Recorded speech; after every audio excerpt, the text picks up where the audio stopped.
ಧರ್ಮಸ್ಥಳದವ್ರ ಮೇಲೆ ಮಾತಾಡ್ತೀರಾ? ಯಾರು ಮಾಡಿದ್ರು? ಅವನು ಗಿರೀಶ್ ಮುಟ್ಟಾಳ ಹೇಳ್ತಾನೆ, ಹೊಡೆದಿದ್ದು ವೀರೇಂದ್ರ ಹೆಗಡೆ, ಹೊಡೆದಿದ್ದು ಹರ್ಷೇಂದ್ರ ಹೆಗಡೆ. ಏಯ್ ಥರ್ಡ್ ಕ್ಲಾಸ್, ನಿನ್ನ ಲೆವೆಲ್ಗಲ್ಲ ಅವರು, ನಿನ್ನ ಲೆವೆಲ್ಗೆ ಇಳಿಯಲ್ವ ಅವರು? ಯಾವನಾದ್ರೂ ಮಾತಾಡಂಗಿಲ್ಲ, ಅವನ ಜಾತಿ, ಅವನ ಕುಲ, ಅವನು ರೇಪಿಸ್ಟು, ಅವನು ಹಂಗೆ ಮಾಡಿದ್ದಾನೆ.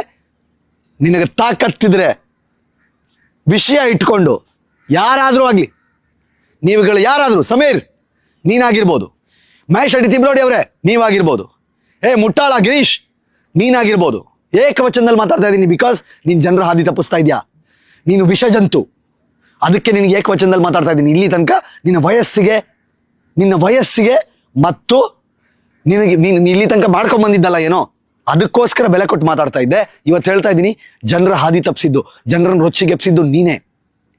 ಇವನನ್ನು ಒದ್ದು ಒಳಗಾಕಿ, ಇವನೇ ಹಾದಿ ತಪ್ಪಿಸಿದ್ದು. ಅವನಿಗೆ ಒಳಗಾಕಿ ಕೇಳಿ 24 ವರ್ಷದ ಹೆಣ್ಣು ಮಗಳ FSL ರಿಪೋರ್ಟ್ ನಿನ್ಗೆ ಹೇಗೆ ಬಂತು ಅಂತ. ನೆನ್ನೆ SIT ಕಂಪ್ಲೇಂಟ್ ಕೊಟ್ಟು ಬಂದಿದ್ದೇ ಕಾರಣಕ್ಕೆ. ನೀನು ಹೇಳೋ ಸುಳ್ಳುಗಳನ್ನು ಜನ ನಂಬ್ತಾರೆ ಅಂತ ಪ್ರತಿದಿನ ನಂಬಿಸಿದ್ಯಾ. ಜನಗಳ ಇವತ್ತಿಷ್ಟು ಆಕ್ರೋಶದಲ್ಲಿ ಮಾತಾಡ್ತಾ ಇದ್ದೀನಿ ಅಂತಂದ್ರೆ ಹೊಟ್ಟೆ ಉರಿದು ಮಾತಾಡ್ತಾ ಇದ್ದೀನಿ. ನಿಮಗೆ ಗೊತ್ತಿಲ್ಲ, 12 ವರ್ಷದಿಂದ ಈ ಕಿತ್ತೋದವ್ರು ಯಾರು ಯಾವ ಸಾಕ್ಷಿನೂ ಕೊಟ್ಟಿಲ್ಲ.